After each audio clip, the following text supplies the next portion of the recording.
thank you guys for all coming. My name's Harrison. I'm the co-founder CEO of LangChain. We do a bunch of events like these, but this one is a special fireside chat. So we've done more demos in the past, but we've been working with Rippling for a while now, and they have a lot of insights around building actual agents. And so I figured it would be much more interesting to do a fireside chat with Ankur here. So do you maybe want to do a quick introduction of yourself and maybe I'm assuming most people know Rippling, but for those who don't, maybe an introduction of Rippling? Yeah, no, glad to be here, Harrison, and thanks for doing this and allowing us to share what we're doing at Rippling. So my name is Ankur. I'm the head of AI at Rippling.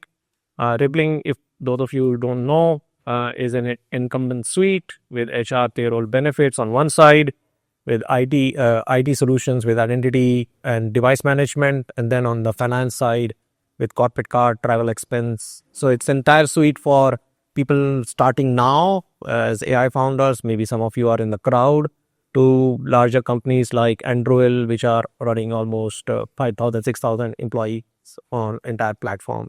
And of course, we love founders and we love AI companies. Most of the big brands you see run on Rippling. We do have, as my marketing team asked me to remind, we do have a starter pack for founders who are starting now. There's Aspires right there. Yeah, 6 months, 3. Exactly. But from my background is software engineering technology. I've been in a couple of startups. Rippling is my second startup, and my focus is purely AI, both from a perspective how we bring AI into the entire suite and how we use AI internally at Rippling so that we also are an AI first company every day. Awesome. So yeah, we'll probably do a chat here for like 15 or 20 minutes, and then we'll also open it up to questions. So as you're listening, if things come up that you'd love to hear more about, try to jot it down or remember it, and we'll leave a bunch of time at the end for questions, and then we'll also probably stick around for conversations afterwards as well. Maybe to get things started, like what does AI at Rippling mean? What does the team look like? What do you guys work on? How are you organized? How do you prioritize? I'm sure there's a lot that goes into that. Yeah, I think AI at Rippling also started with similar journey as others have gone through, where we have so much of unstructured information across Rippling. So first sort of broad use case was content summarization, content use cases for which we were easily able to bring in like a LangChain ecosystem into our code base and allow people to build those types of use cases in the product. Second, we really invested in standalone products because we feel with the data we have, we can create unique AI capabilities. One of the products we recently launched was Talent Signal, where we are able to look at outputs of individuals, whether in software or support or sales, and are able to then give you a calibration of those people across the entire org. And that's a standalone offering to our performance product. Or something which we are doing in our time product, allowing you to do forecasting of your shift workers, which are basic AI ML capabilities in the product. And third, which is one of the recent areas we have started to get deeper into, is agents. As our product footprint is pretty vast, we want to think about agents as system analysts doing tasks for admins, and we've been exploring that domain in terms of how do we create these assistants for our end users to be able to operate Rippling day to day. Yeah, and I think that's a pretty nice breakdown that maps to it. We see other folks bring the products first, kind of like in simple AI features that maybe augment the existing things, then like net new kind of like revenue opportunities. And I think Talent Signal is a good example of that. And now kind of like doing kind of like more complex things around agents. I see you've done that journey, and you know, it sounds like there's a lot of things there, and number of them are relaunched. What is the process for going from kind of like a prototype? Because I'm sure that, you know, everything you just mentioned, I'm sure there's like 10 times as many prototypes. What does the process look like from going from like a prototype to something that ships in app, like and is delivered to customers? Yeah, that's a great point, right? So we typically 6 months we do Hack Week. The last Hack Week we had 150 projects with AI.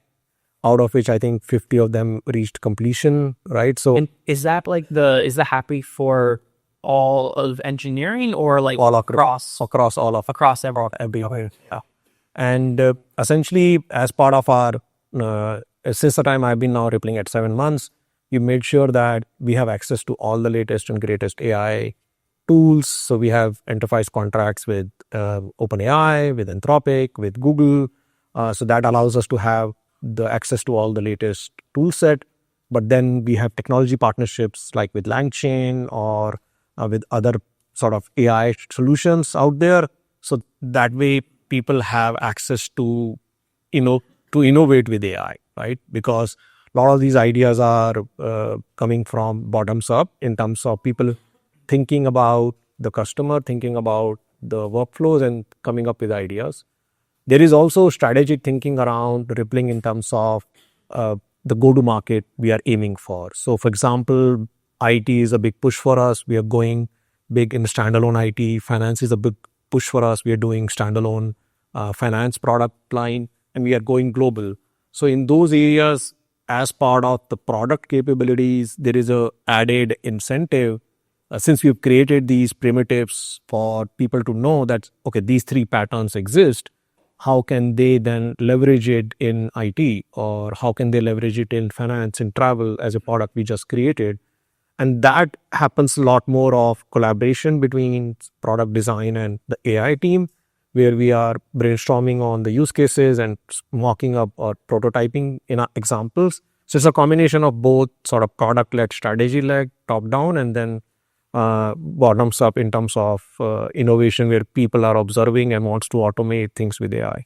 And you mentioned kind of like a core AI team. So for a lot of these things that are going into production, is and you're on this team, is this team like involved in, like, how involved in this is this team in those projects right now? And what is the goal in the future? Like, do you want to get it to a point where you guys are maintaining central services, but like team XYZ can just go, whoever's on the engineering team can just go spin up an agent and they do it self-serve, you guys don't need to be involved? How do you think about that model? Yeah, no. So this is a topic you've thought a lot about because a lot of people talk about, and in Rippling, we have a very founder first culture. Teams run fairly independently. We have almost 150 founders at Rippling today running different product teams. So for us, it's more important to create basic primitives and foundation for them to innovate and run fast. So on one side, we've created abilities for them to have access to technology. But on the second side, we've created a foundation where we brought in a data layer based on Databricks. We brought in, agent layer partnering with LangChain and you. We brought in eval system, etc., so that those are the primitives they don't have to think about. We are offering them a paved path of how to build use cases from prototype to production. But of course, at a prototyping stage, we let it be more exploratory, right? Because to me, AI is evolving at such a breakneck pace. We need people to experiment, and some experiments will work and some experiments will not. But when we are thinking from a product priority point of view and we are shortlisting those every quarter, then the AI team is actively working and co-building with a product team, because the idea for us is if we take a scenario to production, in that journey, we will figure out primitives which are missing and we'll add those in our stack, or we'll look out and find a partner who can help us build that technology into our stack, and then essentially the next application team can then benefit from it. And that flywheel is essentially every quarter we are trying to aim for, where every quarter we are shipping certain things into production, certain things are in prototyping phase, certain things are in exploratory phase, and in each cycle we are adding capabilities into our foundation stack essentially. What's the hardest part of getting an agent to production? I think there is, so I always go back to my software background. So in software, when you design something, you build something, and if it doesn't work, we all know as engineers it's a bug, and you spend time fixing it. And But those who come from the ML background, for them, doing ML experiments and running experiments and measuring, and it can happen, an experiment fails and then you move on. And I think that facet is alien to a lot of people in software. So as part of our AI engineering effort, we have to help people get comfortable with the idea that certain experiments will not work and you just move on. That's one. Second, I think, is this notion that you really have to work with production data. You can do a simple demo with your demo instance, but we've really curated production snapshots in our snapshots in production instances, which we can then deploy some of our AI innovation in and then use it to fine tune and figure out what's working, what's not working. And third, I think, which is purely from a use case point of view, there is a lot of feedback loop, which is needed from the end user. So what we are finding is, yes, we have great ideas. We have to do quite a bit of research, quite a bit of user research, quite a bit of design partnership with sort of key stakeholders on our side to show them early versions, get the feedback from them around, does this make sense? How would it make sense? Advantage at Rippling is we dog food everything we take. So the first alpha is just switch it on in Rippling and now all of us have access to it. So there is tons of feedback we get immediately. So there is that cycle helps a lot. And the food feedback can be brutal, feedback can be good, but that feedback loop is extremely important so that we can improve it. Of course, there are primitives like evals and all that you need to do, but from a product point of view, these three are key dimensions. Experimentation and accepting certain experimentations will not work. Second, like having real production data upon which you can actually validate how AI is functioning and the value it's creating. And third, really have an early feedback loop from actual users, not assumed users, but actual users. Can you maybe talk a little bit more about that feedback loop and if there's like a specific example? Because I think like this is something we talk about and see and try to work with people on. I totally agree on the importance of it. And so maybe like to make it more concrete, could you maybe like share an example of what that looked like for a recent thing, or like something that worked really well and you guys think that, or you think you guys do well to kind of like facilitate that data flywheel, right? So I think one of the things we have figured out is like in the agent development, what we are recently doing as an example, or even in talent signal, right? Getting in the hands of like a small group of controlled users who we are actively then enabling it either in Rippling production itself, right? So in talent signal, we could roll it out to our engineering managers. So we are showing you the performance data of your team, give us feedback on the explanation and give us thumbs up, thumbs down. But then, or in our agent, where we are allowing super users or admins of our system to ask questions and get complex answers. Parker, as our CEO, he himself is our super admin. So he's actively testing and sort of giving us feedbacks on Slack saying what worked, what didn't work. But that's an aspect from a user point of view, but you want to then sort of have a trace behind it, which is where I think for me personally, the amount of time we spent in LangSmith, just tracing out what is happening in production and being able to figure out why certain, calls are functioning the way it's functioning, how LLM is performing, where the routing logic or the graph is functioning is extremely valuable. And like teams are spending a whole lot of time, because a simple example, in the agent we build, there is a control test we do for an hour. Bunch of people are testing it out internally, and then we have tons of traces which we can then use to compare, contrast, use to figure out what worked, what didn't work. And then we have human feedback on like what output the user would have liked to see, what type of information. There are simple things, right? Like we can, in Rippling, we have a lot of information with dates. And if we let user ask and let it be respond, we need to then make sure the dates are formatted to the right, for the user's logged in time, for example. It's a simple thing, but those are subtle things which you have to think about, because the agent may not have has to have then the context of the user, where the user is, what's the user's locale, and then make sure that you are then formatting in those ways. Yeah. You talked earlier about this kind of like progression from maybe like simpler things at the start. Now you're thinking about kind of like agents. What is like these both use LLMs under the hood. What have you found like the difference in developing maybe some of these simpler features versus developing some of these agents to be? Are they similar or different? That's a great question. I think on the feature side, where you're doing a lot of text processing, text parsing, I think the early results are very promising. And a simple example, like we added a feature in our recruiting product where it allows you to record interviews. Now, as you record the interview, you have a transcript, and you can summarize that transcript for the interviewer. So as soon as the interview is finished, the interviewer goes in and they get a nice summary of the interview, which they can use to then compile a feedback. Now, something like this is very easy to quickly craft and show, but it takes a lot more effort to figure out what is relevant for the interviewer to make sense of. Simply showing a transcript summary is not what they are looking for. They're probably looking for, I'm hiring a staff engineer. Were there any signals in the interview around those things? So that takes a lot more iteration.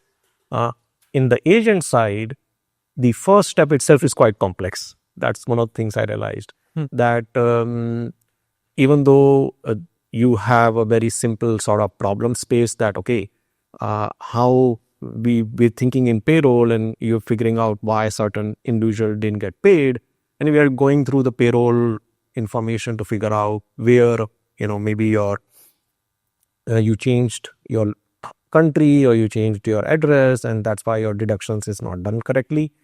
And in those cases, that whole facet of the question we are trying to answer, the set of tools that can answer those questions, and then be able to get a reasonable answer which makes sense, takes a lot more iterative effort. It's not as easy as, give a transcript and summarize. So it does need a lot more thoughtful design around how the agent can reliably continue to respond, because we can't have the luxury to say, ChatGPT may give you wrong answers, right? So in our case, we have to be very sure about the answers we are compiling, and have to think about if the analyst is going to come and ask a question, or we're going to do certain things for them, then it is pretty reasonably accurate. A lot of what you're describing right there sounds like context engineering, basically, and thinking like that. What does context engineering mean to you? And like, what have you, are any tips or tricks or insights into how to do effective context engineering? This is a space where I feel, it's evolving. Like every day you learn something new. In our journey as well, we are learning, I would say last 3 months, we've gone through multiple iterations. In the beginning, we felt our premise was, let's be more deterministic and think about, domains. You have IT, identity, devices domain, we have payroll domain. Let's make sure we create sub-agents which can handle these domains, and we can have a simple router which can deterministically say, okay, you're looking for a payroll question, we'll answer it from this domain. And the challenge, what we found, is that humans don't ask questions in a very deterministic manner, right? You and I are different. I may say, how many people were onboarded last week? You may say, how many people were hired last week? Just a simple change of words from an agent paradigm can mean completely different things. And that is where, at least what we realized, that sort of trying to force the LLM to do certain things gets much harder in our effort to make it more deterministic. And last month or so, we really started exploring with deep agent paradigm, and we really, personally for me, it has been pretty surprising the kind of results we are getting, where LLMs are able, giving set of tools, given set of trajectories, the LLM is able to figure out, okay, this is the question, this seems like a payroll question, but I can now go into these tools, and that journey of what the user is asking and how you are determining the answer, to me, is an evolution which I feel everybody has to go through in the domain they are building the agents.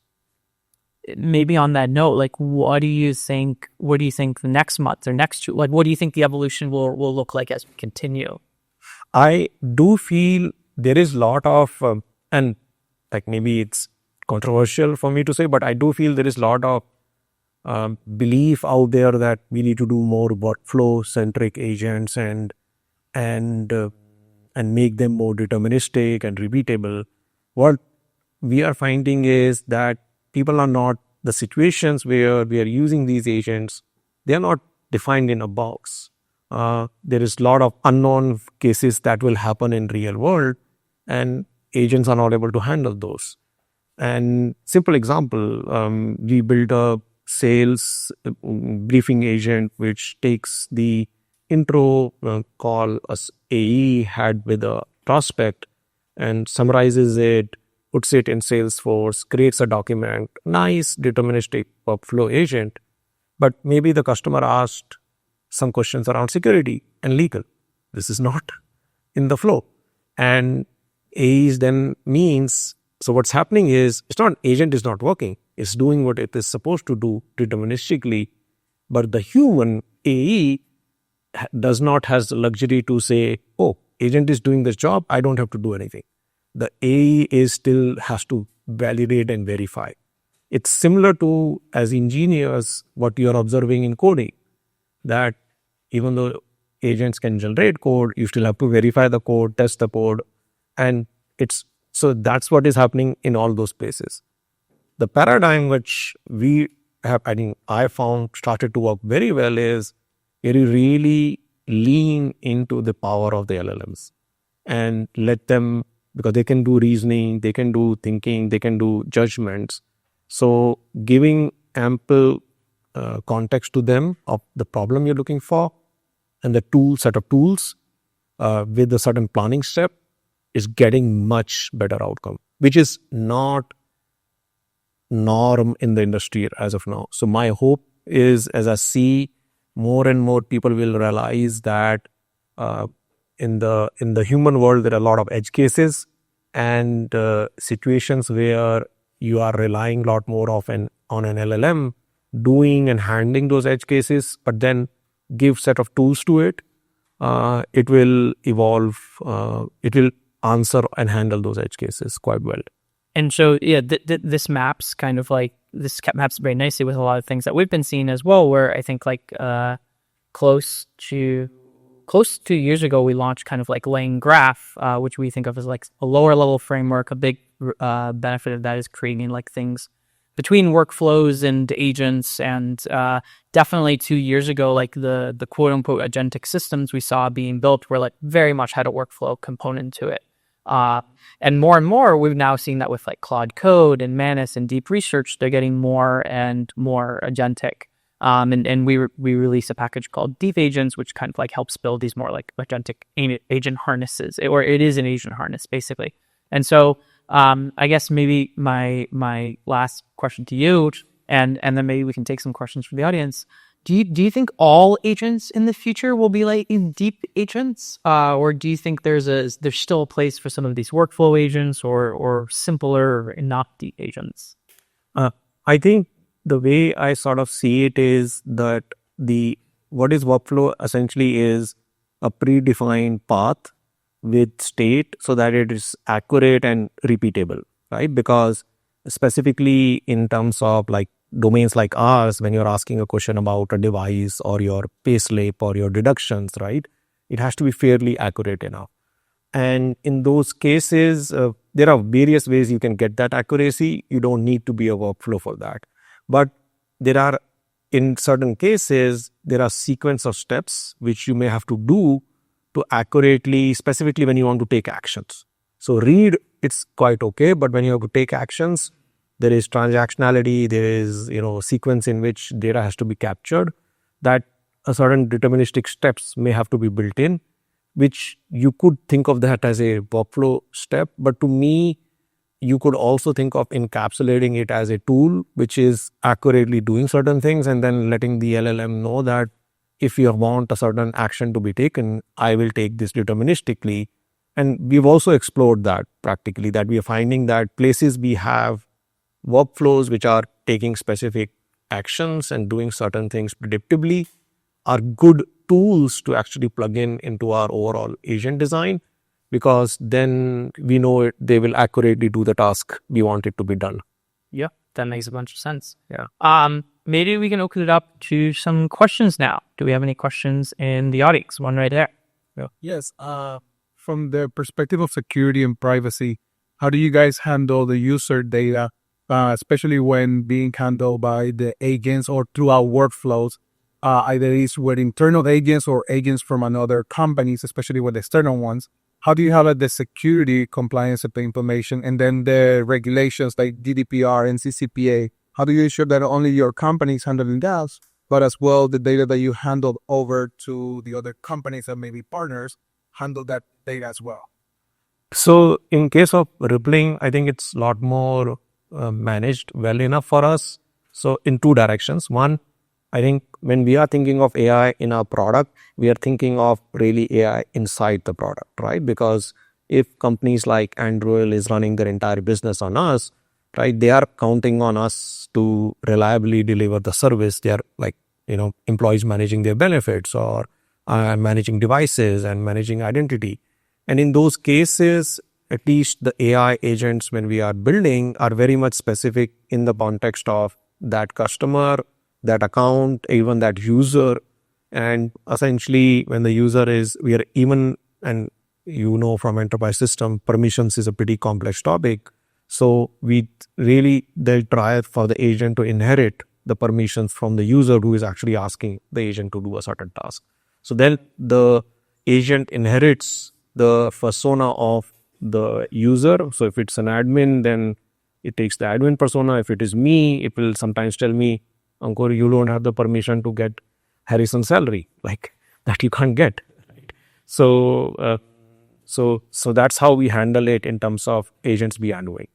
In terms of external agents, if we are running pilots and we're working with AI startups and we are trying to bring them into rippling, we have a very rigorous responsible AI practice where we are very conscious of like the fact that that the data we will bring to that AI solution has to stay with zero data retention, no training, right? And some of the policies we apply on ourselves, like we are very mindful of, we have a whole checklist of any AI solution or agent we bring into rippling, it has to go through that process.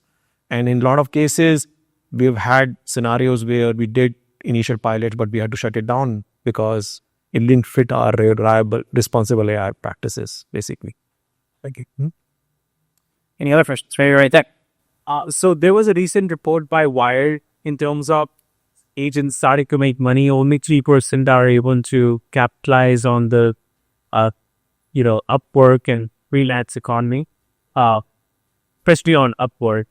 So what are your thoughts about like expanding LangChain in terms of collecting revenue when is go at monetize the work on Upwork? That's a great question. Hey, good question.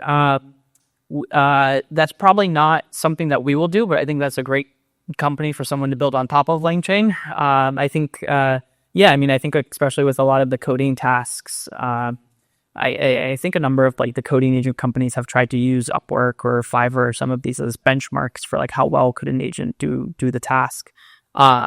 And so, I think it's totally possible that a lot of these get handled by agents, and we'd love to help people build that. So if people are interested in building that, come talk to us and we'll try to help.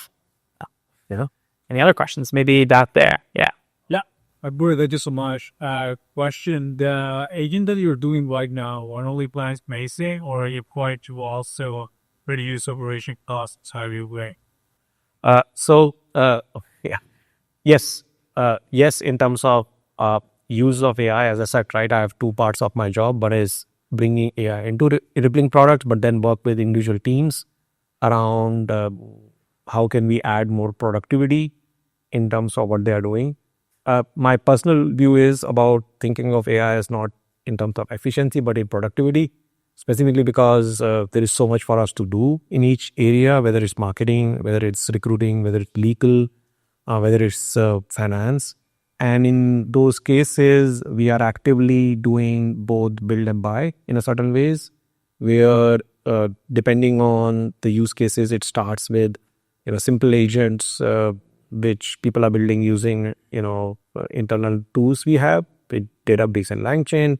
But we're also looking at AI startups where we can just bring a solution in and help maybe a legal team or a marketing team automate a certain workflow and get the productivity they want.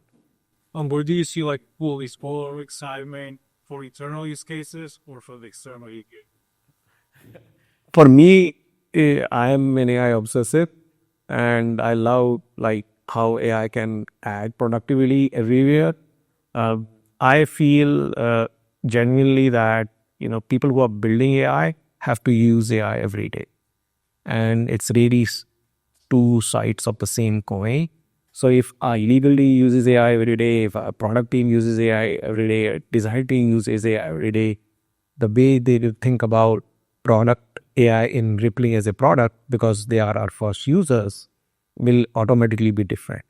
And that is the flywheel I'm essentially driving towards, which is why I always say that I have a day job and a night job. And my night job is essentially doing this AI evangelism at Rippling in the hope that my day job gets easier, because then people will come with ideas on how AI should be at Rippling. Any question like that? Yeah, so that's tying on to the question. And I work for a Fortune 50 company, and one of the things that we hear all the time for big companies is, oh, we're going to write a check that the CEO sends over, we have to invest in AI. From your company, do you guys hear that from the customer, or are you guys getting feedback that, wow, did this tool is amazing? It's like we're getting a lot of feedback. I'm just curious about the feedback on this. I think I think two sides again. From an internal usage point of view, I think one of the things is there are three things essentially. First is like we have really created an AI stance internally, so we have published it to everybody. What is our AI stance? And we really said AI is your superpower, because Rippling is growing at a certain rate, and we want everybody to have that productivity. Second, then you've created access of tools, so they have access to all the tools they can use. And third, we've created a whole enablement ecosystem around running sessions where people can share things which are working, so that we can really create that flywheel of people using AI for their productivity. And here, once everybody is AI curious, there is obviously 10 to 20% of them who would end up using it as shadow AI. You can't stop them. I'm sure it happens everywhere. What I'm finding is by creating these sort of official stance and official tools, right, we're giving agency to all of those people to really use it within Rippling. But then the 70 to 80% who are sort of sitting on the fence and are overloaded. Like, I'm sure I have not met anybody who says in any company that I don't have enough work on my plate. And the immediate question which then everybody starting asking is, what part of my day job I can automate and scale myself? And I get tons of requests around legal team coming and saying, oh, we get these questions from our sales team. How can we use AI to, simplify that? And I don't have to answer it. AI answers for them, as an example. Or product team saying, I have this product feature matrix. Implementation team keeps coming to us around asking for these. How can we just create a bot where the bot answers it, right? So people are already asking these questions, and if we create an environment where they can solve them, then that naturally happens. On the product side, I think the same phenomena applies, because Rippling's footprint is pretty large. So there is an inherent complexity which starts to come in if you use that dataset with 50 plus products, and you can do everything through it. And whether we like it or not, in the research we have done, all our customers are using AI. Right? So then for them, it's like, okay, they have corporate ChatGPT or corporate Cloud AI account and they are copying information back and forth. And even though they love the productivity they have at Rippling, they are actively seeking what else can happen where they're taking information out and doing some things and then want to bring it back. How can that happen within Rippling itself? Any other questions? Maybe time for one or two more. Yeah, right there. Okay, thanks for the chat and sorry for the buzzkill question. I like to put myself as an AI obsessive too. I'm an AI engineering intern at this venture capital firm. But these days I've been hearing a lot about AI-related work slot, wherein because of hallucinations or to general answers, AI is increasing the work in the long term rather than providing efficiency gains. So to what extent have you experienced that while developing internal tools, and what advice do you have so that we don't experience slop, but rather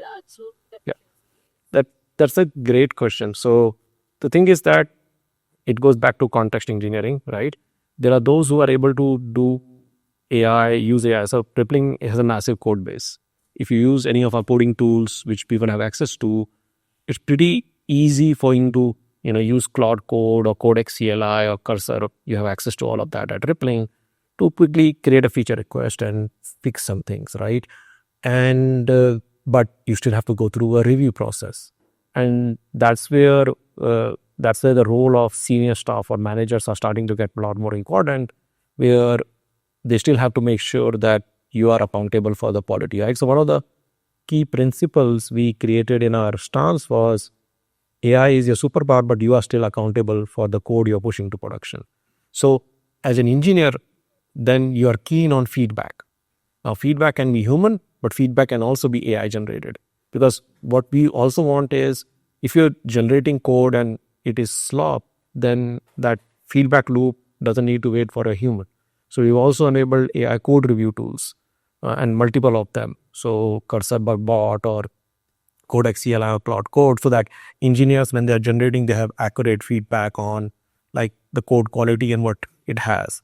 And third, the paradigm of really managing context in your codings, right? Like there is various practices, Cursor rules, Agent MDs, Claude MDs, and there are teams, what we are finding is, are doing an amazing job of managing that, and the quality of that you can see in the PRs, you can see in the code reviews, you can see in the, right?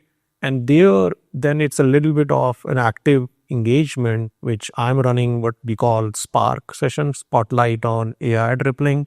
Every month, I pull in some of the AI champions and I get them to just present and show what you're doing and how you are doing spec-driven. There are some teams who have gone into spec-driven AI development, so they are presenting to others how they are writing specs, how they're generating code.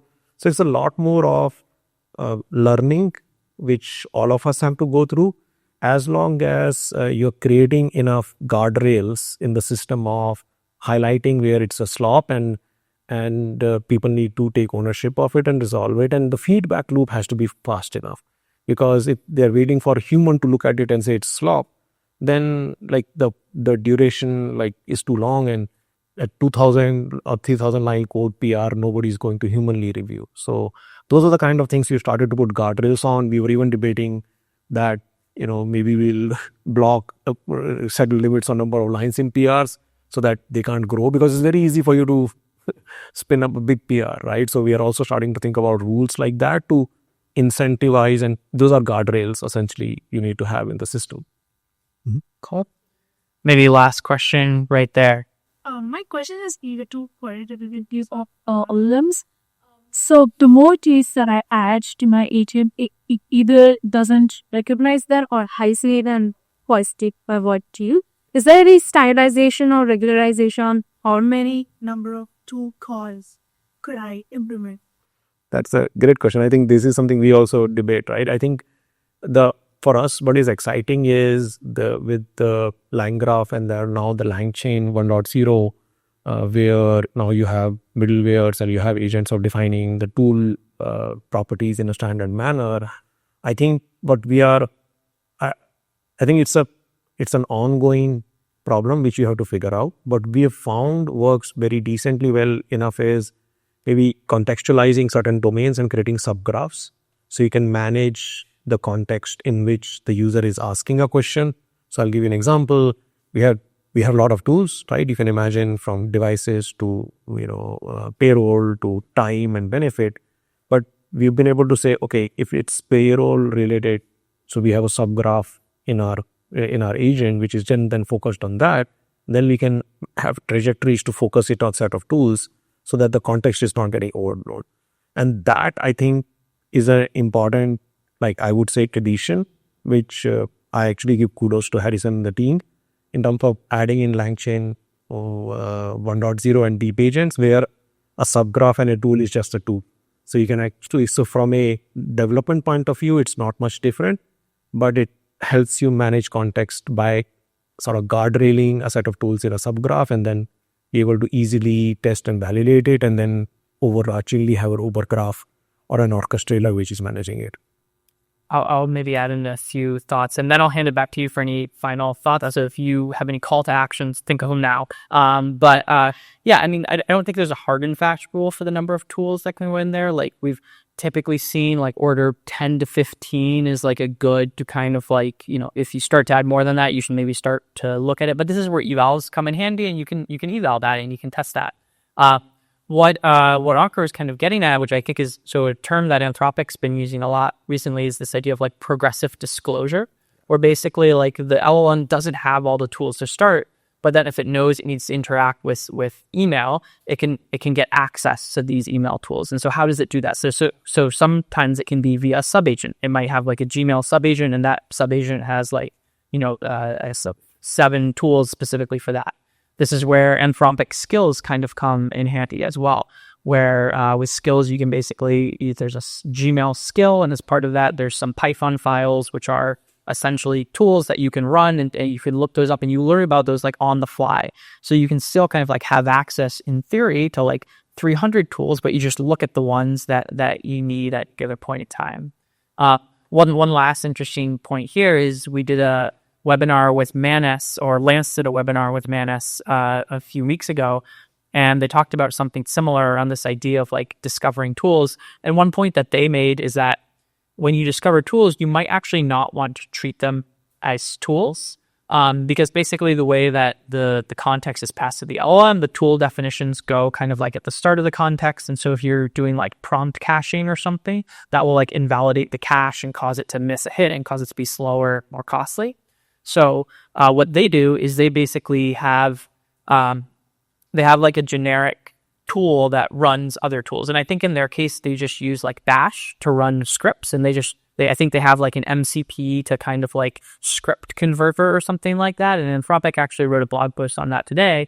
And I think the value of that is LLMs are great at running Bash and know how to run Bash. You can also chain things pretty easily, but then you also avoid this cache invalidation, because it's just adding the description of the tool to the basically you read a file that gives you the description of the tool, and that just appends rather than adding some context at the start and validating that cache. So I think there's some really interesting ideas around. I think I'd say maybe Betanote as an industry, we're running into this issue now where symbol agents start to work, and now we want to give it a ton of tools. And how do we do it? Do we do it with subagents? Do we do it with skills? Do we do it with other things? I don't know if there's a standard answer to that.